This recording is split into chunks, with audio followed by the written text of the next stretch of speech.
누가복음 10장에 예수님께서 어떤 율법사와 대화한 강도 만난 자의 이웃에 대한 해석에 대해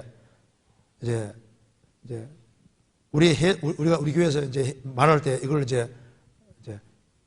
여기 이제 누가복음 10장에 사마리아 사람이 이제 예루살렘의 여리고로 내려가던 사람, 강도 만나 급한 죽게 된 사람에 대해 설명하면서 그게 레위인도 지나가고 제사장도 지나갔는데 사마리아 사람이 그 사람을 건져서 이제 치료해주고 주막에 두는 얘기 나오잖아요. 그래서 이제 사마리아 사람은 예수님의 그림자가 되고 급한 죽게 된 강도 만난 자는 우리고, 그리고 이제 예수님께서 이렇게 우리를 주막에 두는 것처럼 교회에 두시고 이렇게 해석을 하는 것을 알레고리컬한 해석이라고 하며 비난하는 말을 들은 적이 있습니다. 그래서 알레고리컬한 해석이 무엇인지, 이 해석이 왜 정당한지 설명 부탁드립니다. 이렇게 질문했습니다. 이제 알레고리컬한 해석이라는 것이 풍조적인 해석이다. 이게 알레고리컬하다는 말은 무슨 말이냐면 본문의 의도하고는 천년 관계없는 엉뚱하게 이렇게 해석을 해나갈 때 이걸 보통 알레고리컬한 해석이다 이렇게 말하는 거예요. 그래서 이제 그 알레고리컬하게 해석한 대표적인 사람이 알렉산드리아 지역 중심으로 해서 오리겐이라는 사람이 있습니다. 그런데 여기 아우구스티누스도 누가복음 10장에 나와 있는 얘기를 하면서 예루살렘에서 여리고로 내려가다가 강도 만나서 급한 죽게 된 사람은 바로 우리고, 사마리아 사람은 예수님이고, 주막은 교회고, 똑같이 해석을 합니다. 근데 그게 성경적으로 맞는 거예요. 근데 이걸 가지고서 이제 알레고리컬한 해석이라는 것은 원문의 원래 뜻하고는 관계가 없다. 원래 뜻이 원래 그게 맞는 겁니다. 원래 뜻이. 그냥 주님이 이제 그냥 이웃에게 그냥 이렇게 사마리아 사람처럼 그냥 선행하라고 이렇게 말한 것이 아니고, 앞에서도 읽어보면요, 우리가 구원을 받고 난 다음에 그 다음에 제2의 사마리아인 될 수 있다는 얘기지. 지금 이 사람은 영생 얻으러 온 사람입니다. 내가 무엇을 하여 영생 얻으리까 하니까 이 사람 예수님이 구세주가 있는데 구세주 만나서 구원받아야 될 사람이 뭘 해서 천국간다고 생각하는 사람인 거예요. 그래서 예수님이 누가복음 10장에서 비유를 쭉 설명하시면서 네가 선한 사마리아인이 되기 위해서는 먼저 너가 나를 만나서 구원부터 받아야지 사마리아인 역할을 할 수 있다는 걸 설명하는 거니까 너도 그같이 하라. 그 말은 먼저 나 만나서 구원받고, 지금 너가 지금 선한 일을 할 수 있는 사람이 아니고 지금 너는 영생 얻고 싶으면 너는 지금 네 처지가 예루살렘에서 여리고로 가다가 급한 죽게 된 사람처럼 사탄에게 얻어서져 가지고 죄투성이고 너는 죽음으로 달려가는 사람이니까 사마리아 사람 만나는 것처럼 예수님을 만나가지고 구원부터 받아야지 제2의 사마리아인 될 수 있다. 이거 설명해 주는 거거든요. 그냥 이제 어떻게 영생 얻으리까 하니까 너 사마리아 사람처럼 이렇게 이거 도와주라. 그렇게 말했냐고 말입니다. 이거는 구원이 뭔지를 전혀 모르는 사람이 엉뚱하게 그거야말로 엉뚱한 해석인 거예요. 그러면 영생 얻기 위해서 이웃 사람에게 사마리아 사람 열심히 하면 천국 가는 겁니까? 그거 아니잖아요. 그러니까 이 알레고리컬하다는 것은 원래 하나님이 의도하신 거하고 전혀 관계없이 예수님도 그런 해석이 있었냐 하고 놀라면 그게 알레고리컬한 해석인 거라고요.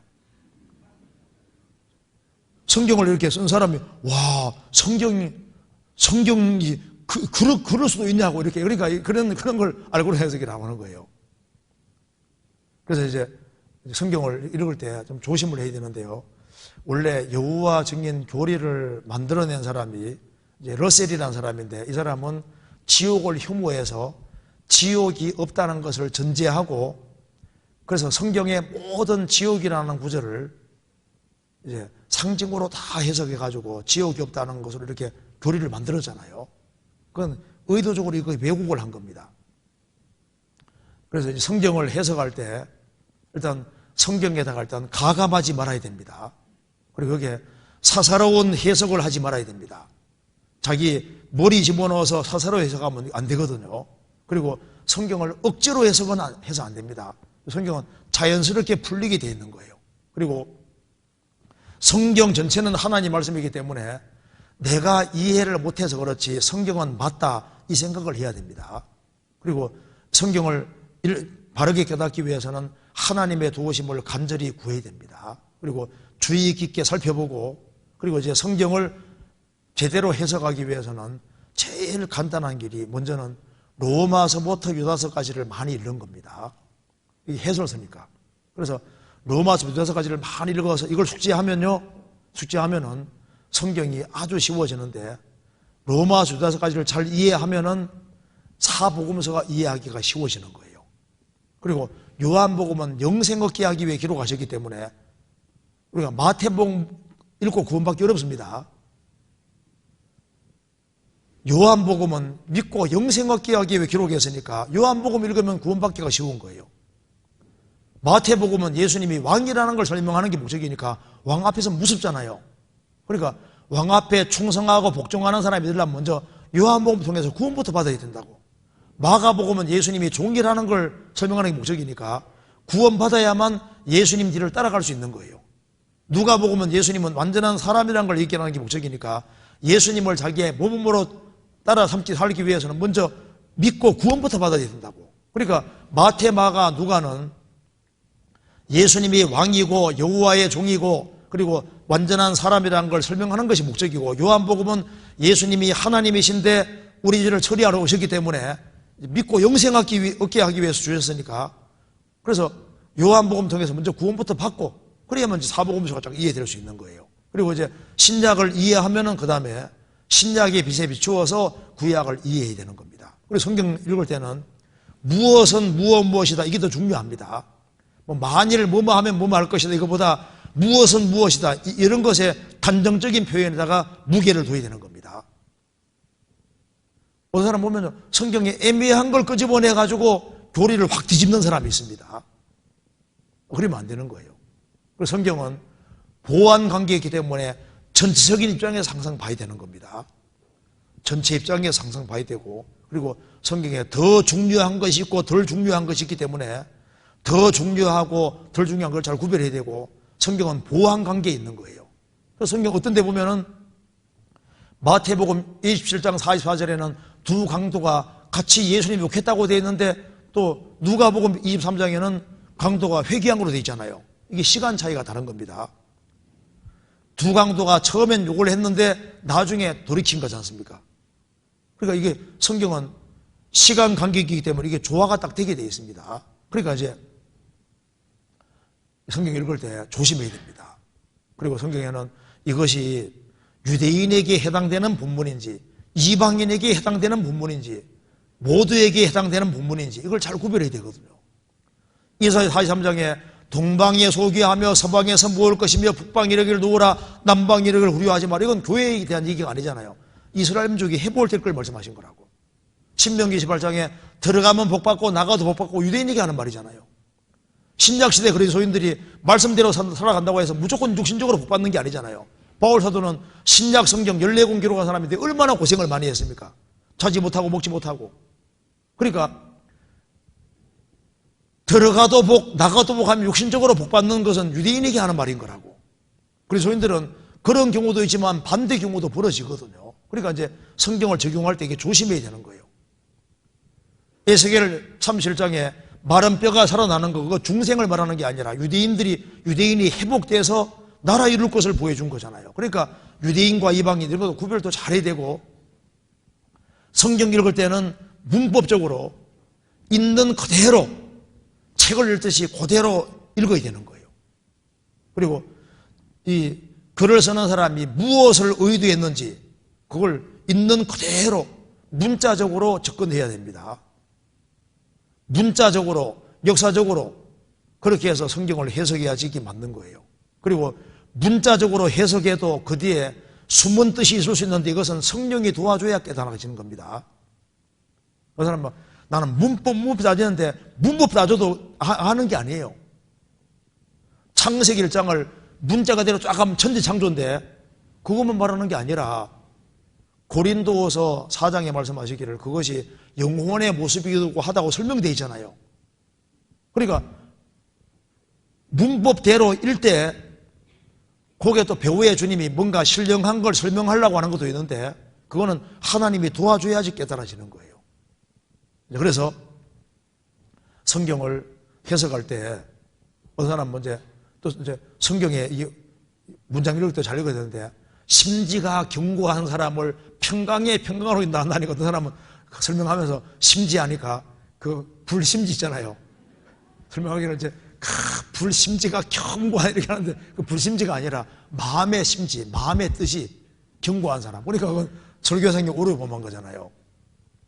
그 다음에 어떤 사람은 이제 베드로 사도가 날아다니는 물고기 잡으러 갔다 하며 설교한 사람도 있습니다. 나는 물고기 잡으러 가노라. 그거 읽어놓고 이제 나는 물고기 잡으러 가노라. 그러니까 날아가는 물고기가 아니라 나는 물고기. 이게 잘못해서 한 거잖아요. 그래서 성경은 이제 문맥 같은 걸 잘 이해를 해야 되고 확대해서 가는 거 그런 거 좀 조심해야 됩니다.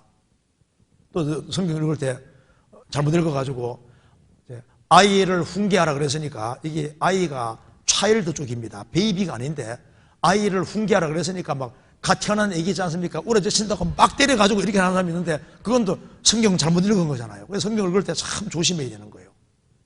어떤 사람도 성경에 나와 있는 인물을 자기하고 동일시해가지고 이사야 선지자 이사야 6장에 숯불을 입술에 댔잖아요. 나는 부정한 사람이니까 나도 부정한 사람 인간이 하면서 진짜 숯불을 가지고 입에 댄 사람도 있거든요. 그 말이 아니잖아요. 그러니까 성경을 막 개인에게 막 적용하는 것도 조심해야 되는 겁니다.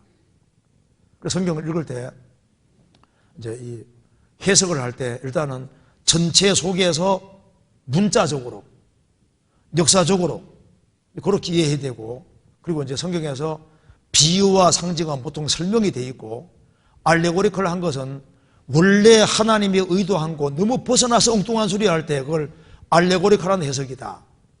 이제 그걸 많이 한 사람이 오리겐이고 오리겐 학파 그런 걸 많이 했거든요. 그런데 우리가 이제 강도 만난 자 그 얘기할 때 그것은요 영생을 딱 얻은 사람, 구원받은 사람은 뭘 해서 영생 얻는 게 아니기 때문에 먼저 예수님부터 만나야 되기 때문에 자신이 강도 만난 자고 자기가 먼저 구원받아야 될 것을 우리가 알 수 있게 되는 겁니다.